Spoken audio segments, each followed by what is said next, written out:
Hello everyone, welcome back to my channel self learning. आज का जो हमारा विषय है वो है मॉडल्स ऑफ टीचिंग। जैसा कि आप जानते हैं, हम टीचर एजुकेशन की क्लास को लगातार पढ़ रहे हैं और आज हमने स्टार्ट किया है मॉडल्स ऑफ टीचिंग, जो कि बहुत इंपॉर्टेंट विषय है। तो स्टार्ट करते हैं आज की क्लास। सबसे पहले आप सभी को गुड इवनिंग, नमस्कार। अब बात कर लेते हैं मॉडल्स ऑफ टीचिंग के बारे में, टीचर एजुकेशन के बारे में। टीचर एजुकेशन का मतलब शिक्षक शिक्षा। तो सीधी बात समझ में आ रही है, यहाँ पर जो मॉडल्स की बात कही जाएगी वो किसके लिए बात करी जाएगी। अगर आप टीचर हैं और टीचर होने के कारण आपको अपने विषय को बहुत अच्छे से समझाना है, तो किस तरीके से आप अपने विषय को समझाने के लिए मॉडल्स का उपयोग करेंगे। अब मॉडल का अर्थ क्या होता है देखा जाए तो मॉडल का अर्थ जो है वो होता है प्रतिमान। ठीक है, इसका अर्थ क्या होता है? प्रतिमान। प्रतिमान का मतलब क्या होगा?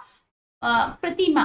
प्रतिमा से प्रतिमान बना है। अगर आपको कोई भी विषय समझाना है तो उसके लिए आप क्या करेंगे? कोई ऑब्जेक्ट सामने रखेंगे ताकि बच्चा जो है उससे रिलेट कर पाए। चाहे कहानी के माध्यम से आप समझाएं, चाहे आप पिक्चर दिखा के समझाएं, किसी वीडियो को दिखाएं, ताकि सामने से बच्चे को समझने में आसानी हो, आप रिलेट कर पाए उसके साथ में, ताकि जो भी आपका विषय है वो बच्चा अच्छे से समझ पाए। ठीक है, तो यहाँ पर अगर हम टाइप देखें टीचर एजुकेशन के मॉडल जो हमें पढ़ने हमारे सिलेबस में है, वो है बिहेवियरिस्टिक मॉडल, कंपेटेंसी बेस्ड मॉडल और तीसरा है इंक्वायरी ओरिएंटेड टीचर मॉडल। ठीक है, ये तीन ही प्रकार के हमें मॉडल्स पढ़ने होते, तो कई प्रकार के, बाकी हमें ये तीन प्रकार के पढ़ने हैं। अब यहाँ पर हम जाते हैं कि क्या क्या इंपॉर्टेंट है टीचर एजुकेशन के मॉडल में।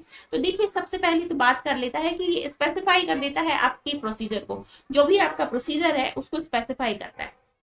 ठीक है, अब बात कर लेते हैं, स्टूडेंट्स को इंटरेक्ट करने में आसानी होती है, उनके बिहेवियर तक पहुंचने में, उनके बिहेवियर को समझाने में, आप बदलने में या उसको बहुत अच्छे तक व्यवहार में समझाने में आप हेल्प पाते हैं मॉडल के द्वारा।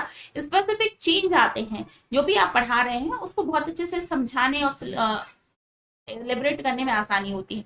ठीक है, इसके बाद में कुछ एक्टिविटी के माध्यम से, गाइडेंस के माध्यम से, डिजाइन के माध्यम से, इन्वायरमेंटल एक्टिविटीज के माध्यम से आप अपने विषय को बहुत अच्छे से समझा सकते हैं। ठीक है, तो कहने का तात्पर्य यह है कि अगर आप टीचर हैं और आपको अपने किसी विषय को, बच्चे को पढ़ाना है, तो इस तरह से आप अपने लेसन को डिजाइन करें कि स्टूडेंट्स को समझ में आए। उसके लिए अगर आपको कोई एक मूर्ति चाहिए है, कोई मॉडल चाहिए है, कोई प्रतिमा चाहिए है, या फिर कोई चार्ट चाहिए है, कोई वीडियो आपको देना है, ठीक है, तो इन सभी माध्यम से आप उनको समझा सकते हैं। ठीक है, अब बात कर लेते हैं विशेषताओं की। विशेषताओं में देखी जाए तो सबसे पहली विशेषता क्या हो जाती है?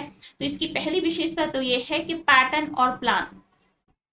यहाँ पर model of teacher education are same sort of pattern और प्लान, जो कि हम, जैसे आप देखते हैं, आप टीचर एजुकेशन में देखा होगा आपने कि जब हम स्टूडेंट टीचर रहते हैं, मतलब कि जब हम बीएड कर रहे होते हैं और आपको पढ़ाना होता है, तो पढ़ाने के लिए आपको क्या बनाना पड़ता है? एक लेसन प्लान बनाना पड़ता है। लेसन प्लान के लिए रहता है समय सीमा कि आपको 40 मिनट के लिए लेसन प्लान तैयार करना है।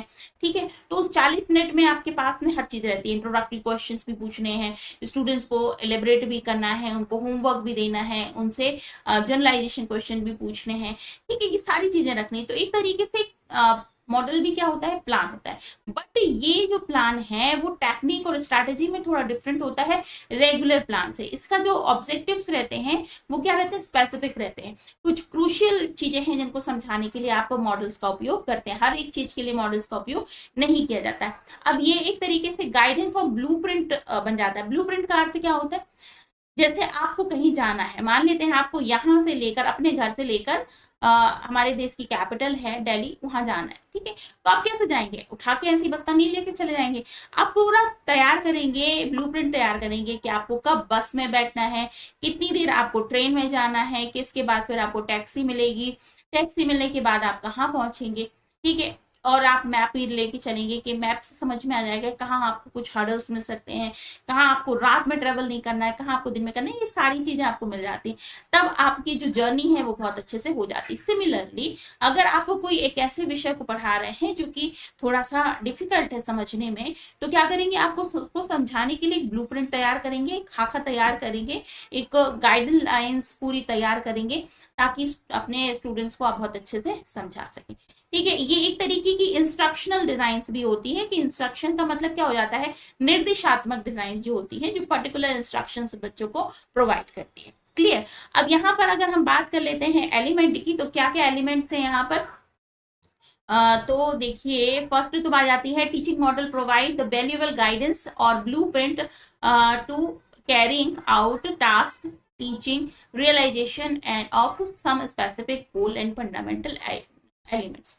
ठीक है, सबसे पहले हर एक चीज की रिमॉडलिंग नहीं होती है, तो कुछ कुछ चीजों के लिए, कुछ कुछ विषयों के लिए, कुछ स्पेसिफिक विषयों के लिए मॉडल बनाए जाते हैं।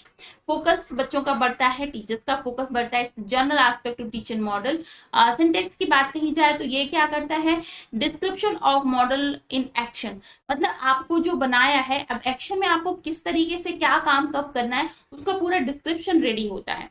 फिर आ जाता है प्रिंसिपल ऑफ रिएक्शन, यहाँ पर प्रिंसिपल की बात कर ली जाती है रिएक्शन की। These response should be quite approaches and selective short lesson, some for the large some for the both. मतलब यहाँ पर कुछ इस तरीके से प्रिंसिपल्स बनाए जाते हैं कि शॉर्ट लेसन करके आप तैयार कर लीजिए, कुछ लंबे लेसन बना के तैयार कर लीजिए। ठीक है, जैसे आपकी प्रॉब्लम है उस तरीके से। सोशल सिस्टम की बात की जाती है, ये भी एक एलिमेंट होता है जिसमें कि देखा जाए तो the model differ from each other and the regard on the description of the above aspects. Support system, the element refer to addition requirement beyond the usual human skill capacities teachers and facilitate schedule available in an ordinary classroom. ठीक है, कुछ ordinary classroom में जो कुछ भी हमारे सामने होता है उससे अलग हटकर कुछ चीजें आपके स्टूडेंट्स को प्रोवाइड करने के लिए मॉडल्स बनाए जाते हैं। ठीक है, उद्देश्य क्या होता है इनका कि बच्चों को जो भी विषय उन्हें पढ़ाया जा रहा है वो उन्हें अच्छे से समझ आए। ठीक है, आगे बढ़ जाते हैं, टाइप्स ऑफ टीचिंग मॉडल्स के बारे में समझेंगे। तो टाइप्स देखिए विषय कितने प्रकार के होते हैं, ये सारे हैं जो कि हमारे टीचिंग मॉडल के प्रकार है। अब यहाँ से प्रश्न आपको बन सकता है। फर्स्ट देखा जाए तो फर्स्ट क्या आ रहा है, ग्लेसर का बेसिक टीचिंग मॉडल। फिर आ जाता है एडवांस ऑर्गेनाइजर मॉडल ऑफ ऑसवेल के। अब इनके नाम आपको याद रखने पड़ेंगे कि गैसलर्स का बेसिक मॉडल था, ऑसवेल का ऑर्गेनाइजिंग मॉडल था, शुलमैन का इंक्वायरी टीचिंग ट्रेनिंग मॉडल है। शुलमैन के बारे में अभी हमने थोड़ी देर पहले पढ़ा था। फिर आता है ब्रूनर्स का कॉन्सेप्ट और अटेनमेंट मॉडल, जीन प्याजे का कॉग्निटिव डेवलपमेंट मॉडल। फिर आता है social inquiry model, laboratory method model,